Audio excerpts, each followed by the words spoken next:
Salam əziz tamaşaçılar, hər vaxtınız xeyir olsun. Bugün son xəbərin qonağı Yelena Sidorenkodur. Xoş gəlmisiniz. Təşəkkür edirəm. Yelena xanım, istəyirəm ilk növbədə özünüzü təqdim edəsiniz, sizi daha yaxından tanıyaq. Özümü təqdim etməyə yadımda deyil, sonuncu dəfə nə vaxt məndən xahiş etmişdilər və bu ona görə yox ki, ulduz xəstəliyi tutulmuşam. Sadəcə olaraq özümü necə təqdim edəcəm, onu da bilmirəm. Bəlkə də sizin tamaşaçılarınız əgər yaşları daha gəncdirsə, heç məni tanımayacaqlar. Bu qız kimdir, oturub orada. Biraz yaşım 40-dan yuxarı düşünürəm. 35-40 arası olsa, bəlkə də yadlarına düşəcək ki, bir 20 il əvvəl ekranda hamı deyirdi Urus qız, xəbərləri aparan, amma əslində Urus qız yox, Ukraynalı qız. Və çox güman ki, sizin tamaşaçılarınız üçün o vaxt bir yeni Azərbaycan dilində danışan qeyri-Azərbaycanlı bir aparıcı kimi tanınırdımsa, sonra illər keçdi. 10 ildən çox, həyatımın 10 ildən çox dövrünü televiziya və jurnalistikaya həsr etmişdim. Daha sonra özəl sektorda, PR sahəsində, marketinq sahəsində çalışdım. Və son illər ərzində artıq belə çox uca səsləndir, sahibkarlıq fəaliyyəti ilə məşğulam, amma daha loru dildə, belə insani dildə desək, tədris mərkəzlərim var, hansılar ki, bugün ilk olaraq, yəni istiqamətlərdən biri Azərbaycan dilinin düzgün tədrisi ilə məşğuldur. Düzgün dedikdə öz müəllif proqramım əsasında və Azərbaycan dili xarici dil kimi tədris olunur. Çünki təəssüflər olsun ki, bəzən olur ki, burada, hətta Azərbaycanda illərlə yaşayan insanlar Azərbaycan dilini çox rahatlıqla öyrənilməsində əziyyət çəkirlər. Çünki dillər çox fərqlidir. İstər ingilis dili ilə müqayisədə, istər rus dili ilə müqayisədə. İkinci istiqamət natiqlik təlimləridir ki, insanlar öz nitqləri üzərində çalışır, özgüvənləri üzərində çalışır, özünü təqdim etmə üzərində çalışır. Və üçüncü istiqamət bizdə blogerlik məktəbidir. Bu, Azərbaycanda açılan ilk və yeganə blogerlik məktəbidir ki, bu sənəti də balacadan tutmuş, böyüklərə qədər biz öyrədirik. Yəni, bugün mən özümü bir sözlə bəlkə də təqdim etsəm, sadəcə olaraq cəmiyyətə, dünyaya təsir etmək istəyən bir şəxsim. Çox gözəl, Yelena xanım. Bəs ilkin olaraq bilirik ki, televiziyadan başlamısınız, aparıcı kimi tanınmışsınız. Niyə görə televiziya sahəsi? Elə qəribə sualdır ki, niyə? Siz elə bilirsiniz ki, mən özüm bilirəm niyə. Axı, bu mənim niyyətim və məqsədim deyildi. Sadəcə olaraq o dövrün insanları bilir ki, mən uşaqlıqdan rəqslə məşğul olmuşam və Aynəs televiziyasında mən rəqs müsabiqəsində iştirak etmişəm. Və televiziyaya dəvəti də mən oradan almışam. Sadəcə olaraq görüblər ki, qeyri-Azərbaycanlı qızdır, Azərbaycan dilində danışır və s. Gəl onu dəvət edək. Ümumiyyətlə mənim belə benim ağlımın ucundan belə keçməzdi ki, mən xəbərlərdə ola bilərəm. Mən düşünürdüm ki, bu show biznes verilişləri olacaq, bu hansı əyləncəli verilişlər olacaq. Çünki ilk təhsilimi mən İncəsənət Universitetində alırdım və tam düşünürdüm ki, bu sahə üzrə gedəcəm. Bu qərar demək olar ki, 10 dəqiqə ərzində verildi. O vaxt televiziyanın rəhbəri Vahid Mustafayev məni dəhlizdə gördü və nə edirsən, nə işlər görürsən, mən təcrübədən keçirdim orada. Biz elə bir kursu keçdik, akademiyada sonra təcrübədən keçirdik. Və mən belə 17 yaşlı qız, belə həvəslə danışıram, belə elədim, onu çəkdim, bunu çəkdim. Vahid mənim hiss elədi çox güman ki, bu qızda nədirsə, bu xəbərə aid nəsə var. Yəni, bu ideya onda yarandı əslində. Və məni danışdıra saldı xəbər studiyasına. Mən isə ömrümdə xəbərlərə baxmayan qız idim. Çünki birincisi odur ki, bizim ailəmiz rus dilli olur və heç kim Azərbaycan dilində olan xəbərlərə baxmıyor. Yəni, mən Aynəsin studiyasını görməmişəm sadəcə olaraq. Və bu studiyaya girəndə pərdələr açıldı. Artıq xəbər mərkəzində əyləşən hər kəs başa düşürdü ki, bu yeni aparıcıdır, bircə məndən başqa. Mənə otuzdurublar, deyiblər, ora bax kameraya, nə orada görürsən onları oxu. İqtisadiyyat xəbərləri vermişlər mənə və mənim dilim qırılıb, sözün əslində öldü, bu nə sözdərdir deyə bilmirdim onlar. Çünki mən sadəcə olaraq həyatda Azərbaycan dilini öyrənən, 8-ci mikrorayonda böyüyən, nə bilim, 7 şüşə qarşı tutdu oynayan bir qız idim. Birdən-birə iqtisadiyyat xəbərləri. Paltar da çox gülməli idi, belə çəhrayı rəngdə, çəhrayı böyük sırğalar falan. Yəni xəbər və mən heç bir əlaqəsi yoxdur belə. Və çıxandan sonra gördüm ki, Fahid müəllim sən demə efir otağında böyük bir iclas yığıb, hamı baxır, hamı qiymət verir ki, bu qız efirə yaraşır, yaraşmır, özünü necə təqdim edə bilir və s. Və Fahid müəllim mənə deyir ki, 2 həftə sonra efirdəsən. Hansı efir? Xəbərlər. Yox, mümkün deyil və nə qədər də mən buna qarşı olsam da alınmadı, axırda çıxdım. Sonra da niyəsi, ümumiyyətlə televiziya xəstəlikdir. Sən sonra başa düşmürsən, sən niyə buradasan?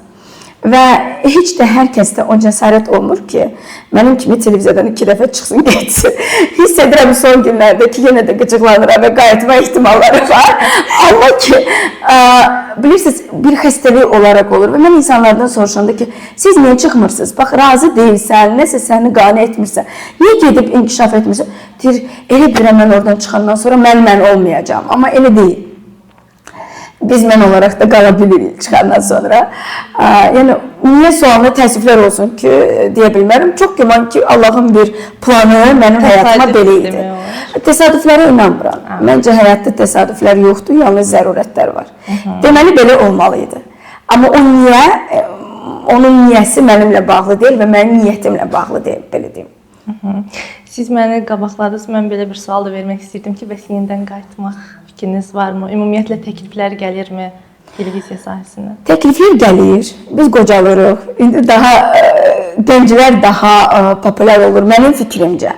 Çox güman ki, mən olsaydım televiziya rəhbəri, amma yox, olsaydım bəlkə də düşünərdim ki, köhnə ruhu gətirmək maraqlı bir addımdır. Amma təbii ki, gənc qan lazımdır. Həm də ki, gənclərə yol vermək lazımdır. Belə bir niyyətim yoxdur ki, mən gedim bütün işlərimi atım və yalnız televiziya işlə məşğul olum.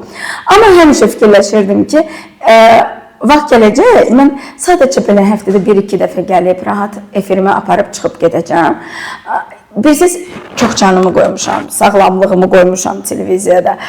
İndiyə qədər yadımdadır ki, yanvarın 1-i, yeni il gecəsi, təsəvvür edin ki, hamı yatıb da, hamı yatıb. Sən səhər 7-də, sənin efirin var, səhər 7-də. Bu efir kimə lazımdır? Heç kimə. Və sən yetim kimi şəhərin ortasından gedirsən işə, başa düşürsən ki, sənin efirin heç kimə lazım deyil, amma sən işdəsən. Və sən heç yerə gedə bilmərsən. Axşama qədər ən çətini də hamı istirahət olduğu zaman gəl xəbər tap da indi, nəyə axşam verəcəksən? Hardan taparsan? Rəsmilər yoxdur, hadisələr yoxdur, ancaq nə baş verir? Qəza baş verir, hansı negativ hadisələr və s. Və başlayırsan düşünməyə ki, mən efiri nə ilə doldurum? Televizyonda bu problemi var. Amma bu işi sevmirəmmi desəm, mən şət sevirəm, kameranı sevirəm, suflyoru sevirəm. Birinci insanlara xəbəri çatdırmağı sevirəm. Bu birisiz o başqa bir, sən o dilləri balıq suda necə rahat olur. Və o efir vaxtı mən özümü o qədər rahat hiss edirəm. Deyim ki, heç vaxt qayıtmayacağım, yox. Deyim ki, bugün qayıdacağım və səhərdən axşama qədər televiziyada işləyəcəm, o da yox. Amma nə vaxtsa bir hansı kompromisə gələcəyik biz. Təklif verənlər bugün istəyirlər ki, mən səhərdən axşama qədər həm reportör kimi çalışım, həm aparıcı kimi çalışım. Necə ki, bu olmalıdır. Mən isə deyirəm ki, yox, mən belə istəmirəm, mən istəyirəm ki, efirimi aparım. Bu, digər əməkdaşlara qarşı da haqsızlıqdır bir növ ki, kimsə işləyəcək. Amma da düşünürəm bizim kimi qocalara o imtiyazları vermək hardasa olardı ki, sadəcə olaraq bir, belə deyim, biz artıq çox qaçdıq da, sorğuları da aldıq, qışda da, çəkilişlərdə qaldıq, hadisələrdə, gecə-gündüz də onları işıqlandırdıq. Biz onları gördük artıq. Məncə, indi bu gənclərə həm yol vermək lazımdır, həm də biraz təcrübə yıxsınlar, biz də oturaq sakitcə xəbərimizi aparaq. Bəs illərinizi televiziyaya həsr etmiş bir adam kimi indiyə qədər, yəni o sizin vaxtınızdan indiki vaxta qədər olan məqamları götürsün, ümumiyyətlə nə dəyişikliklər müşahidə edirsiniz? Təəssüfləndirəm, amma demək olar ki, dəyişiklik yoxdur. Ən böyük də problem odur ki, mənim fikrimcə, mən çox az televiziyaya baxıram, həqiqətən. Xəbər sevən kimi, mən istər-istəməz hər gün xəbər saytlarından ümumi gedən proseslərdən məlumat alıram, yəni maraqlanıram və s. və axır. Amma təəssüflər olsun ki, Məncə bu jurnalistlərin problemi deyil. Sadəcə o qədər yüklüdülər ki, onların hardasa öz inkişafı ilə məşğul olmağa nə vaxtları, nə də gücləri, nə halları qalır. Məsəl üçün, ən böyük problem, indi məcburam ki, tez-tez radio qulasım, düzdür? Televiziyaya heç vaxtım yoxdur ki, mən televizor açım baxım, amma radioda xəbərlərə qulasım. Diksiyalar bərbad. Demirəm ki, hamı. Demirəm hamı. Amma hər halda bizim dövrümüzdə, mən efirdə olanda, mənim 17 yaşım var idi. Bugün 39 yaşım var. 40 olacaq. Yəni 23 il vaxt keçib. Bu 23 il ərzində ən azından hər gün bir qəzet oxumaq, ən azından hansısa bir onlayn təlim götürmək, ən azından bir xarizmadan tutulmuş danışığa qədər. Biz hələ də bugünkü, içi, bunları eşidiriksə, necə? O zaman biz cəmiyyətin danışığından, dialektindən necə söz aça bilərik? Əgər bizdə öndə olan jurnalistlər belə, aparıcılar belə danışırlarsa. Yəni, heç kimi xətrinə dəymək istəmirəm, amma mən əminəm ki, bu dünyada heç kim mükəmməl deyil. Öz üzərimizdə çalışmaqla isə özümüzü hər gün daha yaxşı edə bilərik. Mən bilmirəm, bəlkə də gözəl nümunələr var, mən görməmişəm. Bu biraz mənim tərəfimdən biraz qürurlu və belə üzr istəyirəm ifadəmə görə biraz yekəbaş kimi səslənir ki, heç bir dəyişikliyi yoxdur. Bəlkə mən görmürəm, bəlkə də oradan var, mən fikir verməmişəm.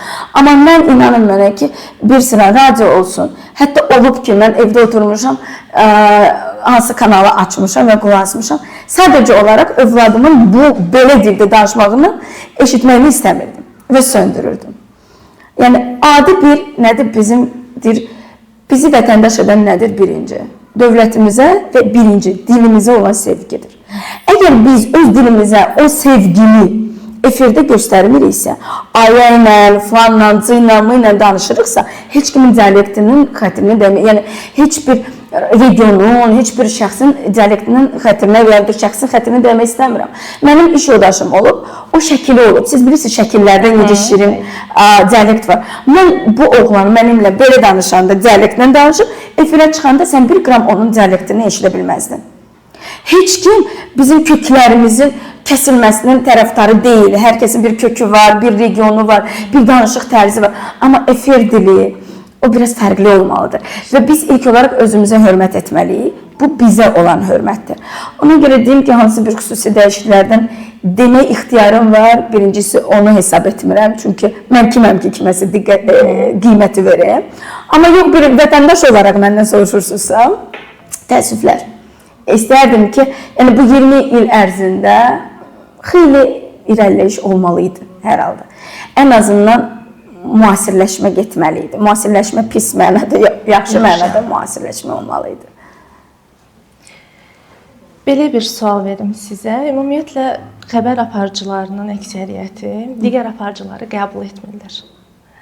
Bəs sizcə xəbər aparıcıları ilə digər aparıcıları bir-birindən fərqləndirən nədir? Xəbər aparıcılarla digər aparıcılar, yəni show biznes aparıcılarını deyirsiniz.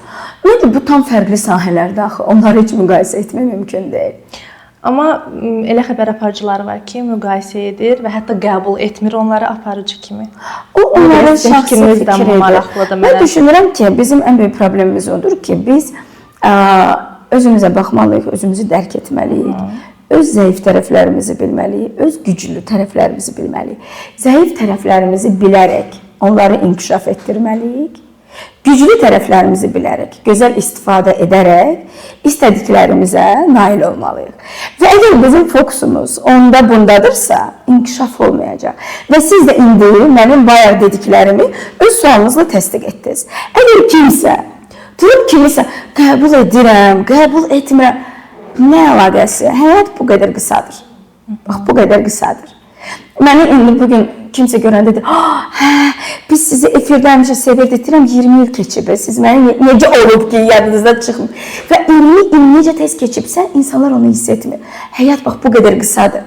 Və burada durub özümü kimlənsə müqayisə etmək sadəcə mənim üçün vaxt etkisidir. Bu o demək deyil ki, mən özümdən razıyam və məndən başqası yalandır. Yox, sadəcə özümüzlə məşğul olaq da. Yəni, o birisiləri necədir, mənim üçün maraqlı deyil. Mən baxıram, özümdə nə xoşuma gəlmir. Diksiya xoşuma gəlmir, özümü aparmağım, jestlərim, bəlkə baxışım, bəlkə xarici görüşüm, bəlkə ümumiyyətlə danışıq tempim. Bəlkə mən çox darıxdırıcı danışıram, bəlkə qıcıqlandıran bir səslə danışıram. Mən bunlarla məşğul olum. Yox, kimisə bəyənirəm, bəyənmirəm. Məncə boş vaxtları çoxdur, mənim fikrimcə. Yəni də heç kimin xətrinə dəymirəm. Yelena xanım, bəs canlı efirdə ən çətin anınız nə olub? Belə maraqlı bir xatirəniz varmı bundan bağlı? Canlı efirdə maraqlı yoxsa çətin, qorxulu? Hər ikisi. Yəni fərqli-fərqlidirsə hər ikisini deyin. Maraqlıdır mənim üçün də. Canlı efirdə standart problemlər həmişə olur. O standart problemlər nə ilə bağlı? Material çatmır, vəziyyətdən çıxmalısan və s. Məsəl üçün, məndə bir vəziyyət olub ki, biz mənim dostum Ayaz Nizamioğlu ilə bir yerdə efir aparırdıq və həmin gün bizim həmkarımızın toyu idi. Hamı toya getmişdi. Biz bir neçə nəfər işdə qalmışdıq ki, axşam veriş bitəndə biz də gedəcəyik. Və əhvalımız o qədər gözəl idi. Xaxa, hər material gedəndə biz zarafat edirdik. Axırdan Ayazla danışdıq ki, bəs mən deyirəm, bugünlük bu qədər, sağ olun. Sən deyirsən, yox, deyirəm, sən bunu demə, mən salamat qalın deyim də, tez bitsin. Neyse, o mənə dedi, mən ona dedim, razılaşdırmadıq. İkimiz də elə bildik ki, bu o deyəcək, mən elə bildim, o deyəcək, o elə bildi, mən deyəcəm. Axırda belə o pioner uşaqlar kimi ikimiz də bir yerdə, bu qədər, bunu deyəndə, mən Ayaz'a baxdım, Ayaz peşəkarda, Ayaz belə dedi, sağ olun, salamat qalın, başını sağda aşağı, mən də başladım belə, dəhşətli dərəcədə, eybəcər şəkildə düz kameranın üzrə gülməyə, özümü saxlaya bilmədi. Bu gülməli hadisədir. Amma həyatımda, məsəl üçün, qorxulu hadisə nə idi? Elə hadisələr olub ki, efirə material çatmırdı. Ya da sən oxuyursan, materialın təqdimatını oxuyursan, süjetin təqdimatını oxudun, gözləyirsən, sənin qulağına deyilir, süjet yoxdur. Qalırsan da cəmaatın yanında ki, bəs kompüter dondu, ya yoxdur, çatmayıb material. Sən də belə deyirsən, aha, ən sevmədiyimiz cümlə nədir? Texniki səbəblərə görə bu materialı, bu süjeti biz sizə birazdan təqdim edəcəyik. Və bu sanki, yəni bir aparıcı üçün, bu sanki bir biabır olmaq kimi bir məsələdir. Çünki heç kim görmür kadr arxası, kim çatdırmadı materialı. Aparıcıdan dolayı bir problem. Bir aparıcının problemi deyil. Yəni aparıcı efirdədir, öz təqdimatını elədi, bitdi. Amma İzləyici aparıcını görür. İzləyici ancaq onu görür. Zaten bunlara bax, falan. Həyatımda çox olub. Hətta elə məqamlar olub ki, hansı araşdırma eləmişəm və gətirib mənim üçün bax belə bir çimadan pullar qoyub deyiblər ki, qızım götür get də. Deyirdim, iyi, çox sağ olun. Teşekkür edirəm. Böyle çox mehribancasına. Və ondan sonra günlərlə dalınca bir maşın düşürdü. Mən başa düşürdüm ki, təhlükə var. Evet, çox məqamlar olub. Amma sırf efirdə düşünürəm, efirdə olan, efirə qədər bütün o çətinliklər bitir də. Efirdə otursa rahat danışırsan. Amma efirdə olan ən çox güman ki, buydu. Yelena xanım, baxmayaraq ki, təcrübəsiz olmuşsunuz, eyni zamanda ümumiyyətlə bu sahəyə plansız bir şəkildə gəlmisiniz və çətinlikləri görmüsünüz. Nəyə görə aparıcı kimi davam etdiniz bu qədəri? Deyirəm axı, o xəstəlikdir.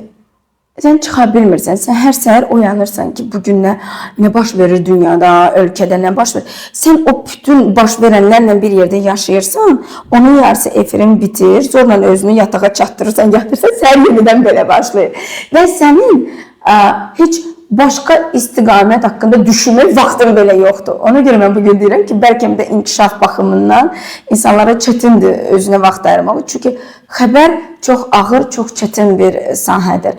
Xəbər çox məsuliyyətli bir sahədir. Xəbər bütün cəmiyyətə təsir edən bir sahədir. Və məncə mənim xoşuma gələn nədir? Mən heç bir işdə, mən çox işdə işləmişəm televiziyadan əvvəl də, sonra da mən heç bir işdə 2 ildən artıq qalmamışam. Biz bezirdim, yorulurdum, mənə darıxdırıcı gəlirdi. Hansı bir səviyyəyə çatandan sonra deyirdim, mən artıq burada hər şey bilirəm, artıq davam etmək lazımdır, inkişaf eləmək lazımdır. Niyə televiziya? Çünki televiziyada hər gün yeni hadisələr baş verir. Hər gün sən nəsə yeni görürsən, yeni məkanlara gedirsən, yəni eyni rutin görülmür. Mənim fikrimcə bu idi səbəb. Həm də ki, dediyim kimi, sən o qədər öyrəşirsən, o qədər sən sanki bir maşının içində olursan, bir prosesin içində olursan, bir də ayrılırsan, artıq o dövr gələndə ki, məndə elə olub ki, mən artıq dözmürəm. Kənardan baxıram ki, budur və çıxıb gedə bilirsən. Əks halda çıxmaq çox çətindir. Həm də ki, niyə də yox, gəlin düşünək də, mənim dövrümdə məni bütün ölkə tanıyırdı. Və sən Buna biraz da ulduz xəstəliyi deyə bilərik mi? Belə ona görə getmək istəmirsən. Mən sizə belə bir söz deyim. Mən televiziyadan çıxanda səbəb əmək haqqının az olması idi və mən rəhbərlikdən xahiş etdim ki, mənim əmək haqqımı qaldırın zəhmət olmasa azca. Və qaldırmayıblar, düşünüblər ki, mən getməyəcəm. Sadəcə olaraq mən də çox impulsiv insanam. Uşaqlıqdan belə olmuşam. Neysə düşündümsə edəcəm. Və maraqlısı odur ki, məni o vaxt heç idarə etməyib o his ki, birdən məni kimsə unudar. Yəni, həqiqətən bu mənim üçün önəmli deyildi. Ki, məni unudacaqlar, tanıyacaqlar, tanımayacaqlar. Hətta məni uşaq idim deyə istər-istəməz mənə təsir etməyə çalışırdılar ki, bəs çıxacaqsan, hamı səni unudacaq, heç kim səni tanımayacaq. Düzün tanımasın da, yeni həyata başlayacaq. Yəni, indiyə qədər tanımırlar, nə olmuşdu? Tanıyıblar, nə olur? Və mən sizə bir şey deyim, ulduz xəstəliyi deyirsiniz. Əslində, bəzən tanınaraq yaşamaq daha çətin olur. Bəzən də yox, çox vaxt. Sən artıq öz həyatını yaşamırsan, insanlar üçün yaşayırsan. Mən bir dəfə aeroportda yorulmuşdum və belə balaca bir nəsə, balaca bir yer var idi. Mən belə oturdum, dizlərim ağrıyanda və gördüm hər kəs kim keçir, deyirsən, Yelena Sidorenko, bax gör necə oturur. Sadəcə mən Yelena Sidorenko olduğuma görə mən belə qalmalıyam. Bax, bu ulduz xəstəliyidir. Nə vaxt sən istəyirsən ki, hamı səni gözəl, hamı səni yaxşı bir şəkildə görsün. Təbii ki, o sənə belə xoş gəlir, oraya gedirsən səni tanıyırlar, buraya gedirsən səni. Bir də bayaqların kamera arxası qeyd etmişdiniz, metro məsələsi. Bəli, misal üçün metroda gedirdim, pulum yox idi, maşınım yox idi, kifayət qədər az təminatlı bir ailədə böyümüşdüm. Metro ilə gedirəm, mənə deyirəm, yine xanım siz bunu bilirsiniz, amma da elə bilir ki, yine bir minlərlə nə qədər, 5.000 minimum alır da 20 il əvvəl. Mən dedim, burada çəkiliş var idi, mən sadəcə olaraq düşündüm ki, metro ilə davam edərəm. Sənin artıq hamı səni birincisi bu yanaşma var. Cəmiyyət elə qəbul edir. Tanınmış simaların hamısı. Tanınmış qəbul metroya minə bilməz, avtobusa minə bilməz və s. Acıya bilməz, yeriyə bilməz, otura bilməz və s. Yəni deyim ki, ulduz xəstəliyi hamıda var. Bilirsiniz niyə? Çünki hamıya xoşdur ki, sən gedirsən, səni yol polisi saxlayır ki, Yelena xanım necəsiz? Yaxşıyam sizə, misal üçün deyirəm. Təqdim etmədən artıq. Təqdim etmişsən. Yelena xanım sizsiniz, misal üçün. Ya da hansı bir nazirə gəlsə sənə deyirlər, xoş gəlmişsən. Sən heç də etmirsən bunun üçün. Kimi xoş deyil? Bu bir adam çıxsın desin ki, bu mənə xoş deyil. Necəmi xoş. Amma yox, buna görə həyatımı sadəcə buna görə həyatımı qurban verim, istədiyim məqsədlərimə doğru getməyim və yaxud da ki, bugün nədənsə narazıyam, amma bunun bu olsun deyə, tanınım deyə qalmam sadəcə mənim xasiyyətimə xas deyil. Bu bilmirəm, bəlkə də ulduz xəstəliyi tam belə qəşəng xəstəlik olsaydı, virus olsaydı, bəlkə də o mənə təsir edərdi. Amma açığı deyim ki, mən o vaxtda düşünmürdüm. Yenə də indi elə insanlar var ki... Siz yəqin ki, tam şəkildə yoluxmamışdınız o xəstəliyə, ona görə belə də demək olur. Tam şəkildə söhbət edirəm. Məncə sadəcə olaraq mən özümü tam təsdiq eləmişdim. Artıq kiməsə nəyisə təsdiq eləməyə ehtiyac yox idi. Yəni, bu bizi hansı bir andır ki, sən başa düşürsən ki, budur da, yəni başqa bir belə bir möhürü gətirin, göstərin. Əgər belə bir möhür var.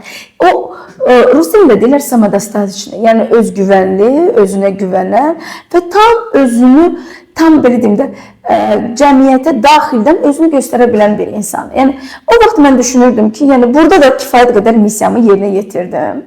Bitdi. Nə vaxt yenidən qismət olarsa, Allahın yeni bir planı olarsa, o davam edə bilər. Yox, olmasa, deməli olmayacaq. Təzədən verirəm. Yelena xanım, bəs son olaraq bu istiqamətdə bu yola seçən şəxslər üçün nə kimi tövsiyələriniz ola bilər, məsləhətləriniz alaq? Ən vacib məsləhətim.